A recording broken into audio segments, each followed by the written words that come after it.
Respected persons and dear students, आज मैं फिर एक नए वीडियो के साथ आपके समक्ष पेश हुआ हूँ। इस वीडियो में मैं प्रीवियस क्लास में जो अदर वर्ड्स के बारे में बात कर रहा था, आज मैं उसी अदर वर्ड्स के बारे में फिर से एक नए टॉपिक के साथ बात करूँगा। तो पिछले प्रीवियस क्लास में मैंने दो रूल्स बताया था कि जब भी नाउन या प्रोनाउन के साथ के लिए लगा होता है तो कैसे उसे इंग्लिश में लिखा जाता है, और जब वर्ब के साथ अदर वर्ड्स के वर्ब के साथ के लिए सब जब लगा रहता है तो किस तरह से उसे हम लोग इंग्लिश में लिखते हैं। आज मैं तीसरे रूल के बारे में बता रहा हूँ कि कभी कभी ऐसा होता है कि प्रीपोजिशन विथ का प्रयोग किया जाता है। जैसे आप ध्यान से देखें,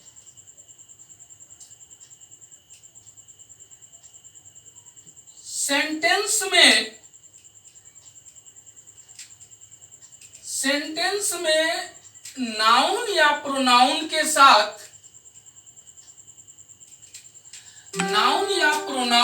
साथ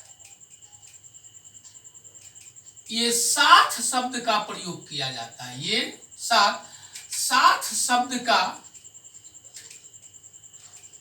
प्रयोग किया जाता है। ये छोटे छोटे पॉइंट्स हैं जो कि जानना जरूरी है। अगर आप जानते भी हैं तो इसे एक बार जरूर देख लें, ताकि मैं जब सेंटेंस को कंपोज करूंगा, नए नए बड़े बड़े सेंटेंस को कंपोज करूंगा, तो ये अदर वर्ड्स मिलकर सेंटेंस बहुत लार्ज होगा, और जब सेंटेंस बहुत लार्ज होगा तो उस लार्ज सेंटेंस में अदर वर्ड्स ज्यादा होंगे, और जब अदर वर्ड्स ज्यादा होंगे तो उस समय अदर वर्ड्स को अरेंज करने में थोड़ा प्रॉब्लम्स होता है। इसीलिए हम लोग उस प्रॉब्लम को अभी से ही दूर करने का प्रयास करेंगे। इसलिए मैं कुछ अदर वर्ड्स का टेक्निक मैं आपको दे रहा हूं, और इस टेक्निक के बल पर आप किसी भी लार्ज सेंटेंस को बहुत आसानी से लिख सकते हैं। तो आप यहाँ ध्यान से देखें कि सेंटेंस में नाउन प्रोनाउन के साथ जब साथ शब्द का प्रयोग किया जाता है तो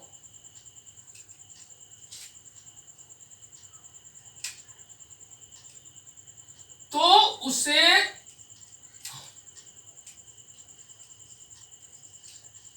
इंग्लिश में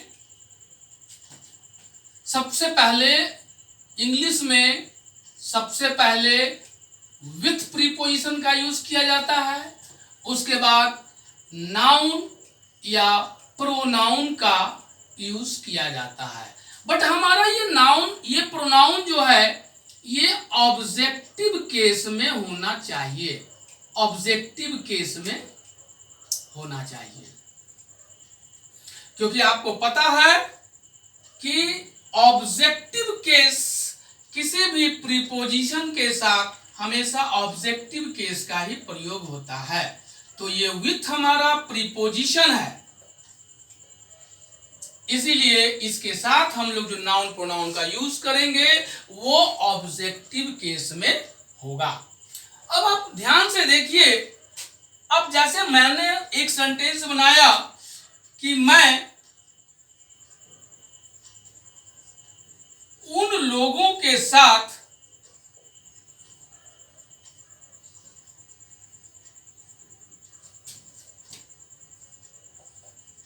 बाजार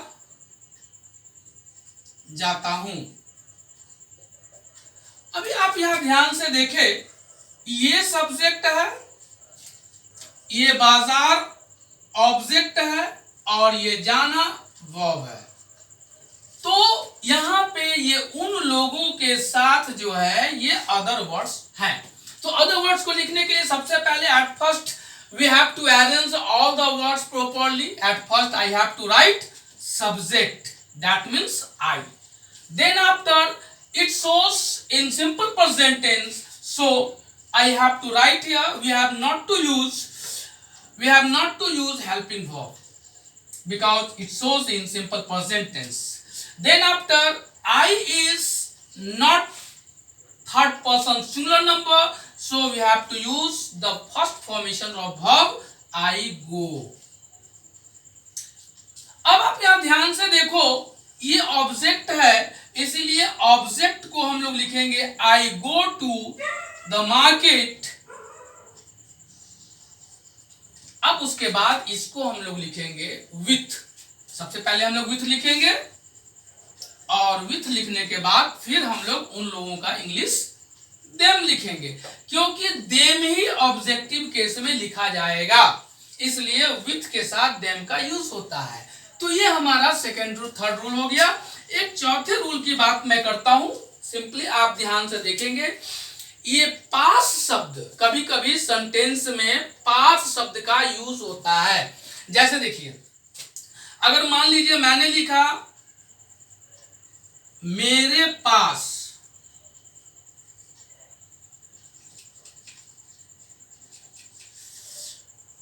मेरे पास एक कलम है, और दूसरा सेंटेंस में लिख रहा हूं मेरे पास आओ। अब यहां पे दो सेंटेंस जो मैंने लिखा, मेरे पास एक कलम है, मेरे पास आओ, दैट मीन्स ये पास जो है ये अथॉरिटी को शो करता है, ये पास अथॉरिटी को शो करता है, और ये पास जो है नियरनेस को शो करता है, नियरनेस। तो जब ये पास का यूज करेंगे हम लोग, तो according to tense have, has, had का प्रयोग होगा, हैव, हैज, हैड का प्रयोग होगा। जब प्रेजेंट फॉर्म में होगा तो हैव, हैज का प्रयोग होगा, और हैज का प्रयोग हम लोग तब करेंगे जब सब्जेक्ट हमारा थर्ड पर्सन सिंगुलर नंबर होगा, और बाकी सभी में हम लोग हैव का प्रयोग करेंगे। लेकिन जब पास्ट फॉर्म में होगा, मेरे पास एक कलम थी, उस समय हम लोग हैड का प्रयोग करेंगे। और यहाँ पे हमारा सब्जेक्ट किसी भी पर्सन में, किसी भी नंबर में होगा, बट हम लोग हैड का ही यूज करेंगे। बट यहाँ दो ऑप्शन है, अगर थर्ड पर्सन सिंगुलर नंबर में सब्जेक्ट होगा प्रेजेंट फॉर्म में तो हैज का यूज करेंगे, और अगर subject third person singular number में नहीं होगा तो फिर हम हैज का, हैव का प्रयोग करेंगे, हैव का प्रयोग करेंगे। अब यहाँ पे नियरनेस को शो कर रहा है, ये इंपरेटिव सेंटेंस है, और इंपरेटिव सेंटेंस का structure V1 plus object plus other words होते हैं, इसीलिए ये यहाँ पर V1 का यूज करेंगे सबसे पहले। उसके बाद हमारा ऑब्जेक्ट ये होगा V1 प्लस ऑब्जेक्ट, और फिर हो जाएगा अदर वर्ड्स, ये हमारा ये हो जाएगा। तो V1 plus object plus other words, that means यहां पर कम का यूज करने के बाद, यहां पे जो कम का यूज करेंगे, ये according to this structure shows imperative sentence, direct expression. तो डायरेक्ट एक्सप्रेशन में जब भी इंपरेटिव सेंटेंस दिया रहता है तो हम लोग सबसे पहले वर्ब लिखते हैं, और फिर ऑब्जेक्ट लिखते हैं, फिर अदर वर्ड्स लिखते हैं। तो यहाँ पर डायरेक्ट मैंने V1 लिखा कम, उसके बाद मेरे पास, चूंकि ये नियरनेस को शो करता है तो हम लिखेंगे यहाँ पर टू मी। इसलिए जब भी नियरनेस की बात आएगी तो हम लोग two plus noun oblique pronoun लिखेंगे। जैसे सपोज, जस्ट ए मिनट, यदि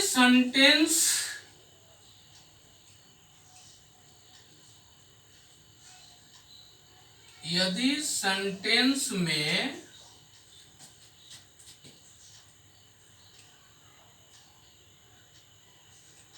किसी नाउन या प्रोनाउन के साथ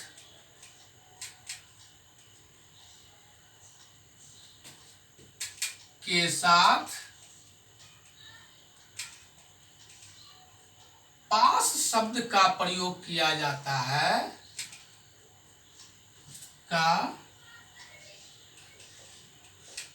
प्रयोग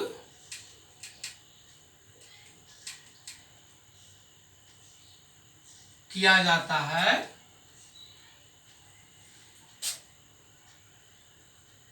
तथा वह नियरनेस को शो करता है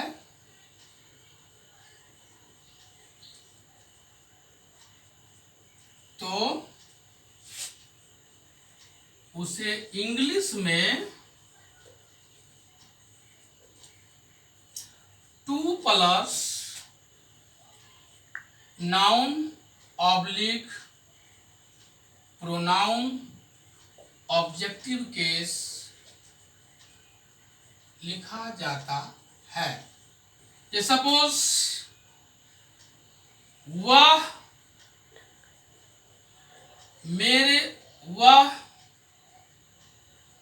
मेरे पास आना चाहता है। आप देखें ध्यान से, ये सिंपल प्रेजेंट टेंस है और मैं लिख रहा हूं ही wants to come, he wants to come to me। ये मेरे पास का English to me, he wants to come to me। तो इस तरह से आप देख रहे हैं कि जब भी नियरनेस को शो किया जाएगा तो two plus noun object noun oblique pronoun objective case में लिखा जाएगा। अब मैं नेक्स्ट रूल की बात कर रहा हूं, आप यहां ध्यान से देखें। कभी कभी आपने देखा है कि अब एक सेंटेंस में दिखा रहा हूं, आप इसको ध्यान से देखें। मैं अपनी मां के साथ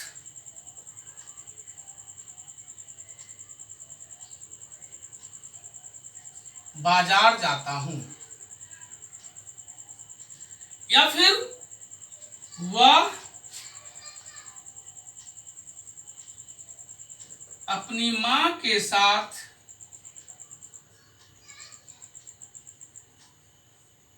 बाजार जाती है। इस तरह का जब भी सेंटेंस होता है तो आप यहां ध्यान से देखें कि किसी भी नाउन के साथ का प्रयोग किया गया है। नाउन के साथ का प्रयोग किया गया है और उस नाउन के पहले पॉजेसिव एडजेक्टिव है। उस नाउन के पहले पॉजेसिव एडजेक्टिव है। अब ये पॉजेसिव एडजेक्टिव और ये नाउन और ये साथ, ये तीन वर्ड से हमारा जो ये अदर वर्ड्स बना है, ये कैसे लिखा जाता है? तो इसका सिस्टम है कि जब किसी नाउन के साथ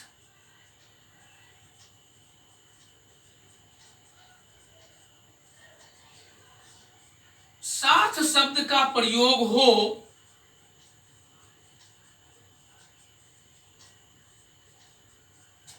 तथा उस नाउन से पहले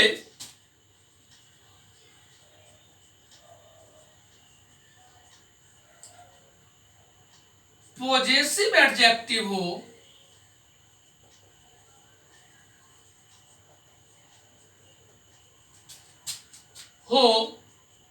तो अकॉर्डिंग टू नॉमिनेटिव केस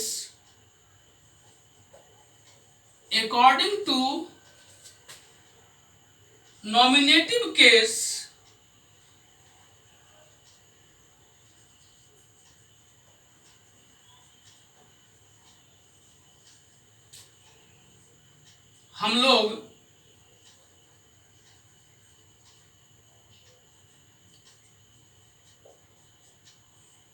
उसे इंग्लिश में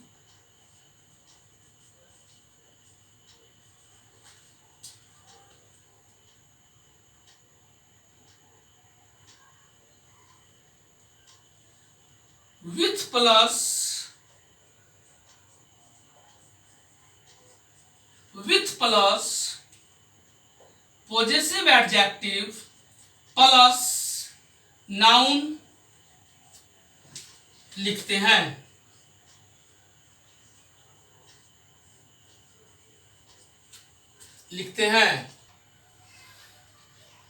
अब आप एक सेंटेंस देखें, मैं आपको दिखा रहा हूं। मैं अपने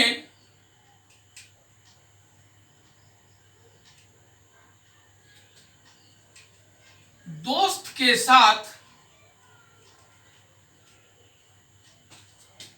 बाजार गया। वह अपने दोस्त के साथ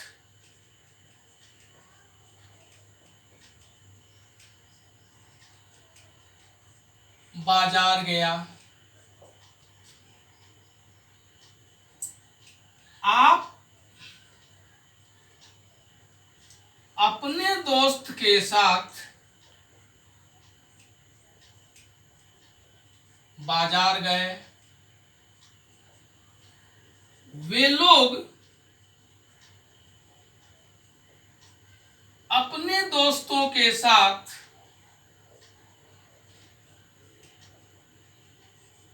बाजार गए।